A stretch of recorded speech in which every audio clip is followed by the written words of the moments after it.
20,000 marinero ang nalilimutan sa malupit na pagharang sa Golpo. Ang krisis sa kipot ng Hormuz ay nagdulot ng pagtigil ng mga barko, pagod na tripulante at isang mahalagang ruta ng pandaigdigang kalakalan na nasa ilalim ng alerto. Ngayong Lunes, ika-27 ng Abril 2026, umabot na sa critical na punto ang deadlock. Mga 20,000 marinero sa Golpo ng Persya ang apektado at ang mga komersyal na barko ay nakakaranas ng takot, pagkaantala, panganib ng pag-atake, kakulangan ng pagpapalit ng crew at kawalang katiyakan kung kailan makakaalis. Ayon sa pandigdigang organisasyong pandagat, pati mga manggagawa sa pantalan at crew sa offshore ay apektado ng krisis sa paligid ng Hormuz. Ikukuwento ko na sa iyo lahat ng yan, pero na yon, siguradong gugustuhin mong mag-subscribe sa channel para manatiling well-informed. Mga impormasyon sa real-time sa pinakamataas na kalidad ng pamamahayag na nakita mo na sa pamantayan ng kredibilidad. Milson Alves. Ang nangyayari ay madaling intindihin pero mabigat ang epekto nito. Mga lalaki at babae na nagdadala ng langis, gas, pagkain, mga kargang industrial at mahahalagang produkto ay naipit sa isang alitan na hindi naman nila sinimulan pero sila ang naapektuhan. Mga marinero mula sa iba't ibang bansa na nagtatrabaho sa mga tanker ng langis, barkong panggas at mga kargero hindi makapagpatuloy ng biyahe ng ligtas. Ang dating ruta ng pagdaan ay naging isang koridor. Sa bawat araw na nakatigil sila, lalo lang lumalala ang pagod sa katawan at emosyon. Sa bawat balita ng pagharang, mina, drone o barkong pinapalihis ng ruta, lalo lang tumitindi ang pakiramdam ng pagkaabandona ng mga nasa dagat. Itinampok ni Arsenio Dominguez, ang kalihim general, ang aspeto ng tao sa krisis. Dahil sa likod ng mga numero, may mga tripulante na walang kontrol sa digmaan, walang kapangyarihang magpasya kung kailan sila makakauwi, at walang kasiguraduhan na ligtas ang susunod nilang galaw sa dagat. Ang kipot ng Hormuz ay napakasensitibong lugar dahil itong nag-uugnay sa Golpo ng Persya at Dagat Arabico at dinaraanan ng napakalaking bahagi ng pandaigdigang daloy ng enerhiya. Kadalasan, halos ikalimang bahagi ng langis at liquefied natural gas ng mundo ang dumadaan dito. Pero ngayon, naging eksepsyon na ito. Lalong tumindi ang harang nang simulan ng Estados Unidos ang pagre-redirekta ng mga barkong may kaugnayan sa pagdadala ng mga produktong mula Iran. Ayon sa Reuters, ang trapiko sa Hormuz ay malayong mas mababa pa rin sa normal. Sa nakalipas na 24 na oras, hindi bababa sa 7 barko ang tumawid sa daanan, isang maliit na bahagi kumpara sa dating average na 100 at 40 na pagtawid araw-araw bago nagsimula ang digmaan noong ika-28 ng Pebrero. Ipinahayag din sa parehong ulat na ang Central Command ng Estados Unidos ay nagpalihis na ng 37 barko mula nang ipataw ang pagharang laban sa Iran noong ika-13 ng Abril. Ang mga mandaragat ay naipit sa dalawang mabigat na sitwasyon. Inaakusahan ng Washington ang rehime ng Iran na gumagamit ng paralelong plota para ipagpatuloy ang bentahan ng langis, gas at mga derivatibo kahit may parusa. Sa kabilang banda, ang mga sibilyang tripulante ay napipilitang tumigil na papaligiran ng panganib ng militar habang ang mga barko ay iniimbestigahan, hinaharang o pinapabalik. Ang presyon ng Estados Unidos ay nakatuon sa perang sumusuporta sa Teheran, ngunit apektado rin agad ang mga manggagawang nakakulong sa mga barko, malayo sa pamilya at walang malinaw na petsa ng pag-alis sa delikadong lugar. Noong weekend, may isa pang direktang insidente kaugnay ng krisis sa Dagat Arabico.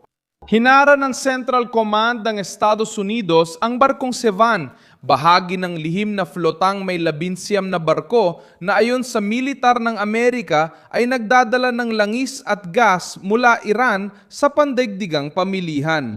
Iniulat ng Reuters na ang barko ay nahara ng isang helikopter ng hukbong dagat ng Estados Unidos na inilunsad mula sa destroyer na USS Pinckney at sinimula nitong sundin ng utos na bumalik patungong Iran sa ilalim ng eskorta. Ang pagharang sa Sevan ay hindi isang hiwalay na insidente. Kasama ito sa operasyon ekonomikong galit ng Washington para higpitan ang pagkubkob sa kita ng enerhiya ng Iran. Inanunsyo ng kagawaran ng pananalapi ng Estados Unidos noong Abril 24 ang sanksyon laban sa Hengli Petrochemical Dalian, isang pabrika ng langis sa China. Kasama rito ang mga barko at kumpanyang kaugnay sa pagtransport ng langis, LPG at iba pang produktong Iranian. Sabi ng kagawaran ng pananalapi, karamihan ng krudong langis ng Iran ay binibili ng mga independenteng refineria sa China na mahalaga sa pondo ng rehimen at armadong puwersa.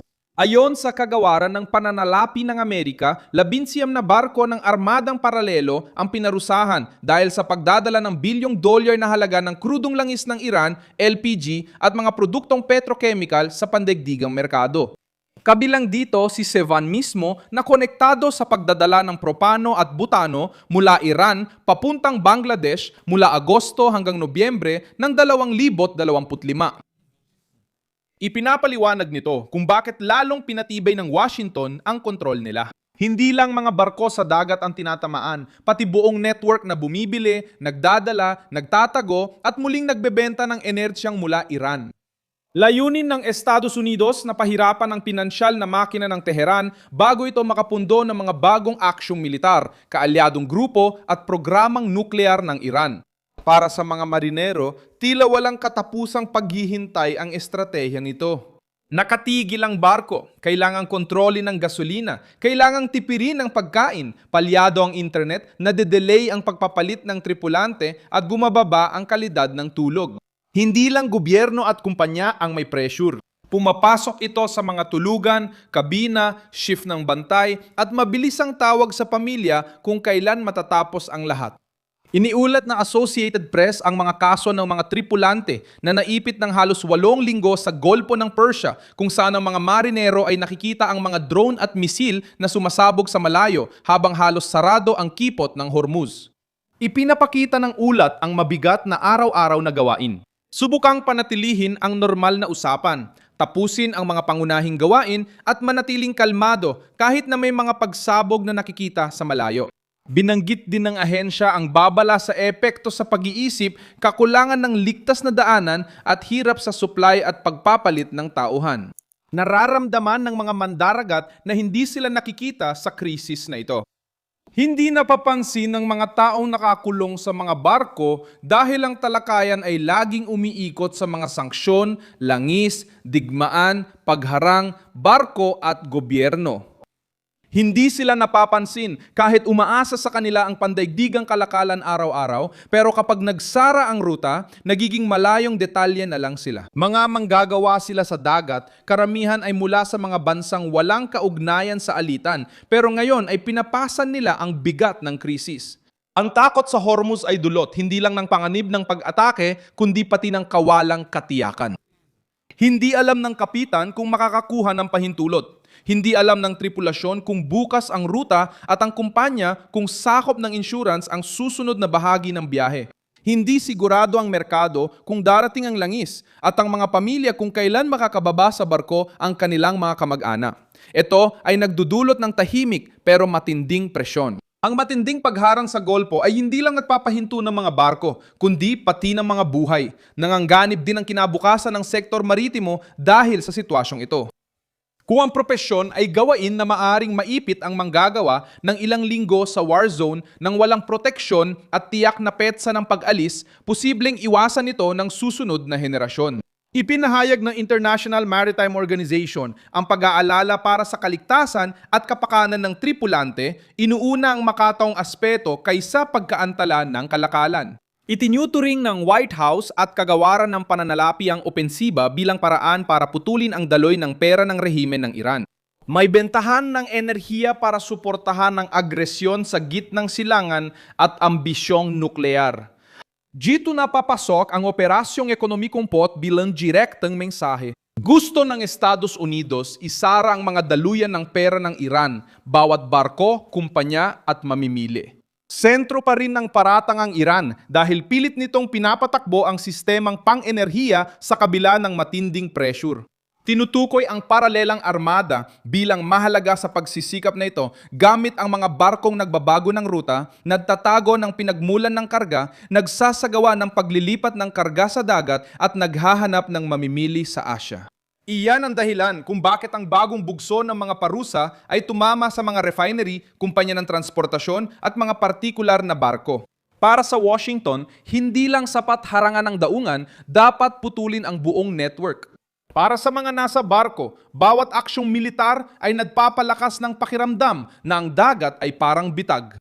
Ang krisis sa Hormuz, sa makatuwid, ay may mukha na hindi maaring balewalain. Hindi lang ito mukha ng Tehran, ng Washington o ng mga merkado ng enerhiya. Ito ang mga pagod na marinero, lalaki at babae na nagpapanatili ng supply sa mundo at umaasang ligtas na makalabas. Hindi nila kontrolado ang mga parusa, hindi sila nakikipagkasundo at hindi sila namumuno ng mga destroyer. Pero sila ang direktang nagbabayad ng presyo ng pagkabalaho. Sa huli, nag-iwan ang digmaan ng 20,000 marinero na nakakulong o apektado sa Golpo ng Persia dahil sa pagharang sa isa sa mga pinakamahalagang ruta sa mundo habang ang mga sibilyang tripulante ay nasa gitna ng matinding presyon. Nakalimutan, mahina at umasang, babalik ang seguridad bago pa lumaki ang pinsalang pantaw. I-like ang video, mag-subscribe sa channel at basahin ang mga komento para maging aktibo sa komunidad ni Milson Alves.